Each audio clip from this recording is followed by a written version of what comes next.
Greetings and salutations, all you beautiful individuals. It is another episode of League Unlock. Eric and Mark here with you guys for a fast and furious weekend recap, as it's the first weekend that we have the LCS go amongst all the other major regions, which means we are officially firing on all cylinders in 2026. Yes, you got it right. All cylinders, all major regions, all action this weekend coming at you. Wasting no more time, let's dive into the weekend that was. We begin with the season-redeeming weekend out of Cadril and the boys. A 0-4 start looking like doom and gloom disaster. They pulled themselves up to rally off 2 wins in a row. Yes, they're maybe against more bottom-tier teams in the LEC, but finally got to see that flash of excitement that we were so used to with Lost Ratones, and seeing Baus on Gragas doing some psychotic realm work, flanks, and getting smashed in lane only to make some team fight winning plays for the boys. Oh, baby, don't you love to see that one for the Los Ratones boys. Yes, they're on the board. They're picking up the wins and keeping themselves and possibly this miracle run alive early in the LEC. This was necessary. You had to find a turning around point at this point, knowing how quickly things are going to shape up for the LEC before we're saying goodbye to some teams for this split and this turnaround. Absolutely thrilled that it comes through for Lost Ratones, and they are able to find a way through and pick up this win. You saw it on Cadril and his co-stream and everything over it, how emotional, how excited this moment really made him. Yeah, and Team Shifters, their second win that they got, we were saying they look better than we thought they would be. They've contested against some of the better teams, and of course it was an insane comeback for LR in that one to get their second win, and we've had some insane comebacks, across the entire globe so early in 2026. Is this just the new meta that you can see a 10k gold deficit disappear? I still think we're seeing too many mistakes that are leading towards these comebacks able to happen before I'm able to label it simply on just an environment of where the game is and what is available to a team that is trailing type of situation. But that's something to keep track of as we move through these early first couple of weeks of the season and we see these games and see things are playing out. It absolutely is a common thread when you can pull it across multiple major regions and you can find some of these actions happening, especially with leads that seemingly should be as solid as possible, are anything but. And we saw that one in the LEC for sure. And yes, this is going to be, I think, part of that conversation when you're looking at Lost Ratones is being able to hang around in some of these games and be one of those threats later on. The other big news, at least I think, early on here in the LEC is very much the changing of the guard. And I know best of ones, talk to me when playoffs roll around, but KC matches up against G2, and in a defiantly definitive kind of beat down against them, we get the Lee Sin cooking up for Broken Blade on the top lane, and I'll say it doesn't quite have the positive impact they were probably looking for, but I respect G2 cooking and pick ban in these best of ones when Fearless isn't even a thing yet. Right, I think that is absolutely one thing that you've got to give them credit for, and at least as a fan perspective, viewer perspective, is interesting to see the composition comes through like that, trying to be creative, trying to find angles that are not angles necessarily in this best of one, but are angles that maybe you're preparing for within a best of series as you move later on. But I think for G2, yeah, it is that changing of the guard, because again, you get the answer, you get the win for Carmine Corp, but as well the environment, the attitude, the energy of the crowd. You're no longer the kings of this region. It is very much so the usurpers of Movistar Koi, Carmine Corp coming on in, and the way that the fans are, and now the results on the Rift. Absolutely, it is a changing of the guard within the LEC. Yeah, and it's not just they're playing at a higher quality than non-G2 teams we've seen over the last couple of years, but yeah, the fan bases are bigger than G2, which is something we've basically never said since like the 2019 when Caps joined G2. The passion, the enthusiasm, it's all there, and it comes through on the broadcast or whether you're in that studio, and that is a factor. And I think, again, you're seeing it play in, bleed into how the confidence goes, how they, they carry themselves as these players, where you're no longer going up as, oh, we're this, ragtag, scraggly group that has to take down the established kings of this region. You're going, well, why can't we be the kings of this region? Why can't we throw down G2 in this situation? And you have seen both, I think, Movistar Koi, and even more so in this head-to-head matchup of Carmine Corp, be able to shake down the demon that was G2 of the past. And as we're recording this, G2 is playing Team Heretics pretty even early game so far. But even if G2 somehow, some way drops this game to go to 2-4, even then I'm still not panicking, because this team, they make top 8, they go to playoffs. That's all that's going to matter out of them. And until they're losing, back-to-back best of 5s, I'm not worried about G2 whatsoever. The best series over the weekend, far and away. We had one in the LCK, one in the LPL. We'll start LCK side. T1 versus BNK Fear X. This was a very back and forth one, and despite the loss from BNK, I think, to me, they at least proved that they can, exchange blows with the very top of the LCK. Oh, this is exciting for so many reasons, even if you can't step away with it with an easy equation of T1 better than BNK type of thing. Because what you saw within this series, some of the push, some of the strategy from BNK, and some of the individual prowess on these players, this is a BNK that can be a serious contender within the playoff structure of the LCK. That, if they get hot, they figure out their strategy, they perform well on the day, they're absolutely going to be a tough out if you're considering in the playoffs. And that is exactly always something you want to see in the LCK, because we know we're going to have our dominant monsters at the very top, whether that's Gen G T1, whether you're throwing in Hanwha Life, whether D plus Kia is in there, which I think after this past weekend, maybe retracting a little bit on the D plus Kia stuff, as we usually do at the beginning of the year type of stuff. But for this series, very happy by it, very much so. Got to see a lot of the improvements from Vikla in the mid lane, give him a little bit of a shout out. And of course, our boy Diable down in the bottom lane being exactly who you want to be seeing and who is the rising star of the LCK. The problem is Pace has been locked in, and he was opposite this Pace fella who, in both of the T1 wins, he was racking up over 3K individual gold lead on his opposite. And that's not to say Diablo had a bad series by any stretch of the imagination, but Pace has just fit in so seamlessly and even quicker and maybe better than at least I was expecting on this T1 lineup.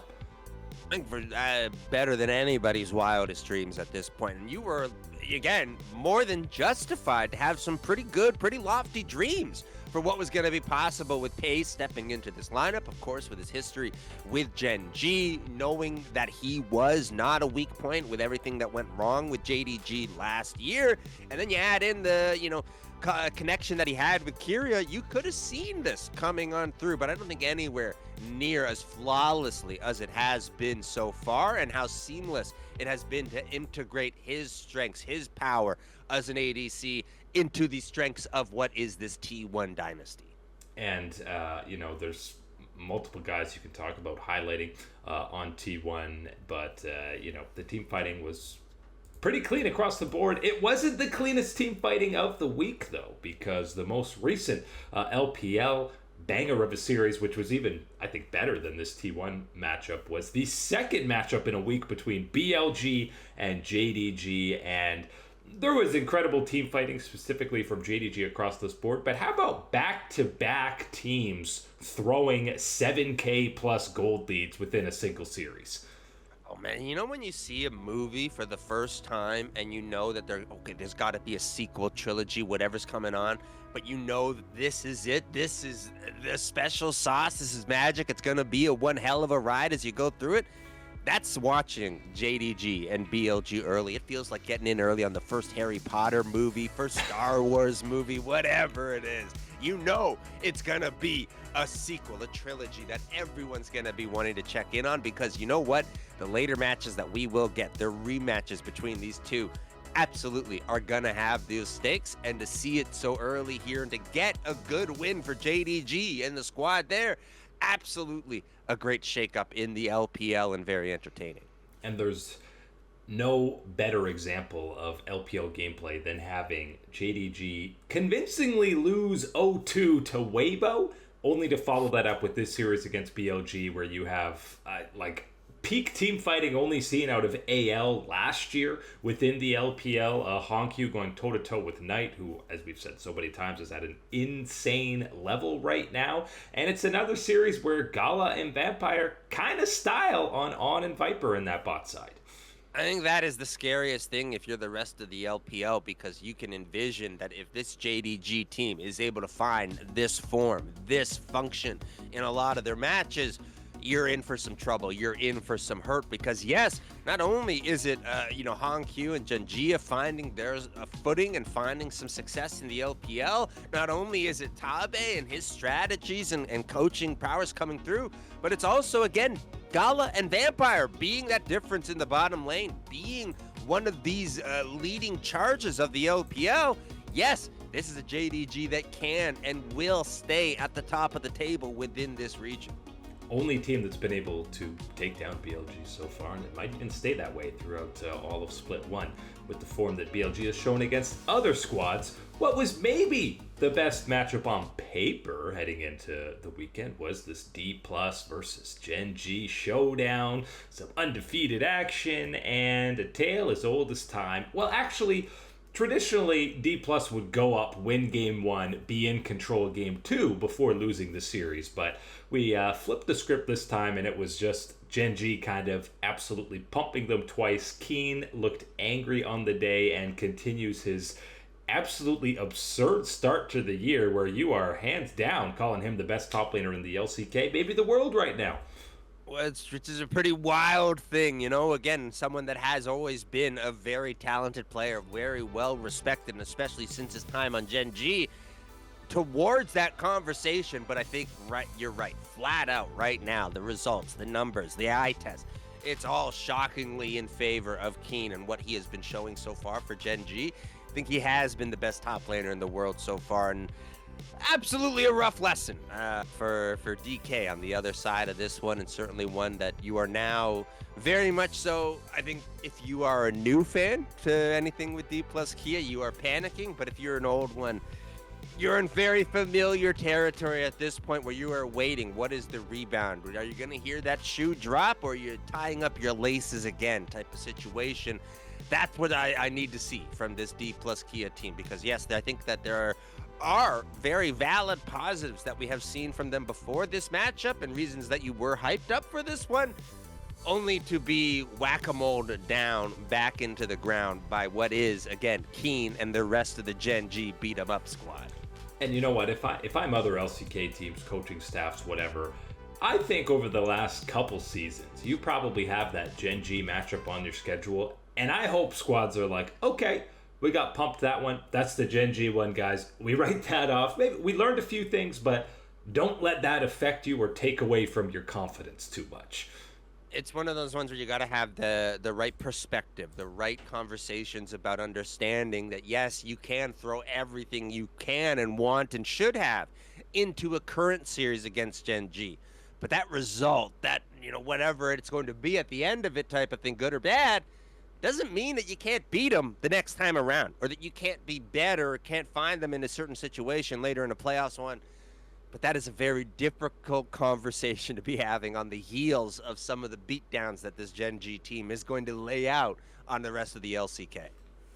Lastly today, we get to, that whole LCS thing that kicked off for its inaugural weekend, and started things off with the two Kespa clans. We're talking about Cloud9 versus TL, had the nicest matchup in that week 1, and they delivered a very back and forth series. I think surprisingly didn't need a game 3, even though they were close, and it's Cloud9 coming away with the fight, coming away with the series win, and they really just broke down to better team fighting out of them. And you heard some of the comms, APA very vocal with the squad and very prepared to go forward and be aggressive. Oh, and you don't want to read too much into it because, again, so early, so small sample Yeah. size type of thing.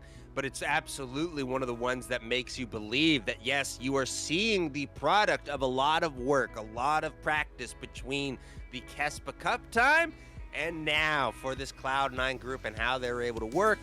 And on the flip side, you're not seeing that from Team Liquid the last time you saw them out at the Kespa Cup and where they were and what you think was going to be in this Cloud9 matchup. You didn't see a lot of that from this Team Liquid squad. So absolutely, early out of the gates, Cloud9, very good, very much so. The response, the answers that you wanted to see, and we're hoping we're being worked on after the Kespa Cup. For Team Liquid, not necessarily so much so. And I think we're going to see maybe this change of playstyle for Cloud9. You know, APA is not, even on TL, he wasn't like the guy, the main character that the team's playing around. And Sven isn't really that either. So I think we're going to see a lot of emphasis on Thanatos playing a lot of carry champions this split. And even though it's not all about APA, him being that much more aggressive, I will dominate there as a full-time coaching staff. We might see a resurgent split out of Blabber. Yeah, and I think that absolutely having that as another factor that can go through with some of the changes, just the personality, the mentality that will be there with this Cloud9 team, with APA as that different mid laner. I've got a lot of faith in this one. I think that we are going to see these good signs continue. And as you said, having a squad, you know, where you don't really have that type of overall dominant force, dominant voice type of thing, leading towards where maybe we start to see more resources poured into Thanatos as an option to be that bully of a top side. That could be a great identity for this Cloud9 team to start building around and start experimenting with. And there were obviously lots of debuts just within the LCS, either as a rookie or on a new squad, and I think we were expecting it to take a lot of time, several weeks, maybe a whole split, to kind of see this young FlyQuest 20 years of age average roster. But really, after their first matchup, all I'm saying is, who had the better debut with the squad? Was it Griffin or Cryogen? Because both of them were fantastic, and FlyQuest on the Rift, I think most people would have expected Shopify to win this series. Absolutely, people were expecting Shopify and their experience, the veterans on that roster, to be that difference maker, combined with probably some of the potential and hype, about Ziny coming over and having that starting spot. I think still didn't maybe look as comfortable as I want him to look so far in the LCS, but absolutely for the FlyQuest squad. Yeah, you were right. You were talking about both of those debuts, how fantastic they both looked, and yeah, the kids are all right for this FlyQuest squad and able to find their way through this series. And I think even through, you know, some of the moments where maybe you could have questioned the decision making, there absolutely was, the execution was there from FlyQuest all the way through. And so very much so excited about seeing them get off to this good start here this year. And you look at the player camps throughout this game, I've never seen a team so happy, excited, week one, day one, and just looked like they're having a great time. Even when Griffin was maybe dying a little unnecessarily, he was still yucking it up. So we'll have to revisit that if things aren't going well, if the vibes are still so good on FlyQuest. But at least early on, like, it's a team you want to root for. Yeah, my early indication is going to be that that's very much an up and down type of situation, and especially with a young group like that can get excited. Yes, you are going to hit absolute peaks, but you're going to hit some valleys as well in this situation. So it's all about keeping yourself in that right mindset. I did like that we did get confirmation over the weekend. LS going to be part again of the coaching staff, strategic staff analysis, whatever, for FlyQuest. Always an interesting angle, and knowing his connection and ties with Griffin as well does make you feel better about everything that's going on behind the scenes to help support this young group and what they're going to go through here this year, in the LCS.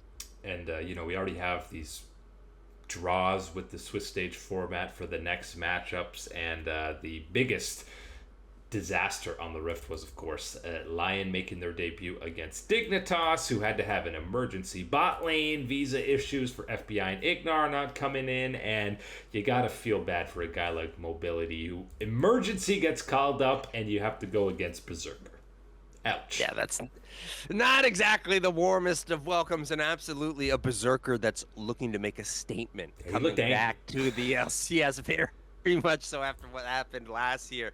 So yeah, that's a rough draw, a rough bounce for the Dignitas squad. I don't think, to be honest, I don't know if the expectation really changes all that much if you're throwing FBI and Ignar Maybe down it's a there. 15K gold lead instead of 20K if they're in, you know. Unless maybe we're talking about 2017, 2018 League of Legends. Maybe then we're bringing back some of the FBI and Ignar vibes to have it be competitive. But I don't see this one would have played out any differently. I think the aggression that you're going to see all year round from how Lyon wants to play, how they want to position themselves around the map, you saw it here in very good form. And so I expect to see more of that type of style, that type of strategy and execution come through from the Lyon Gaming side. And yet now, because they're so limited, 1-0 squads, only 8 teams in the league, we're immediately getting that Lion versus Cloud9 matchup in Week 2 action in the LCS. Oh, and I'm telling you, the all chat's going to be man. good for this one. I don't think Inspired's going to get involved in going into the chat, but the reactions and attitude are absolutely going to be there. And you know your boy APA is going to be fired up into all chat. I'm looking forward to this one. I think this is going to be another, again, one of those good early testers, feelers out as far as what the power scaling is going to be in the LCS. So excited to see this one get thrown down so early. Yeah, and, obviously you'll have more opportunities to play even if you lose. And FlyQuest going up against DSG on that others winner side. A surprise to 1-0 squads matching up as disguised. I feel like it took them like a month to get their first win last year, and here they are already at 1-0. Yeah, much quicker for them. Happy to see that one come through. And I think overall, happy with the LCS as a whole and the comeback and what we saw this past week. And I know that there's various discussions always around viewership and these numbers, and I think it's around just below 125,000 type of situation, but whatever. I think that the actual product, what we saw this weekend, games, the broadcast, all that included, was a very good one, and one that you can ship out week after week and start building back up your viewership and fan base. Good signs in the LCS. Yeah, what really matters is what your consistent viewership is over the split, not just that opening week or weekend, because when it was the LTA big announcement, I feel like there was more hype around this new format before people eventually, really didn't like the change. So we'll continue to monitor how it is, but at least thumbs up for week 1 action in the LCS.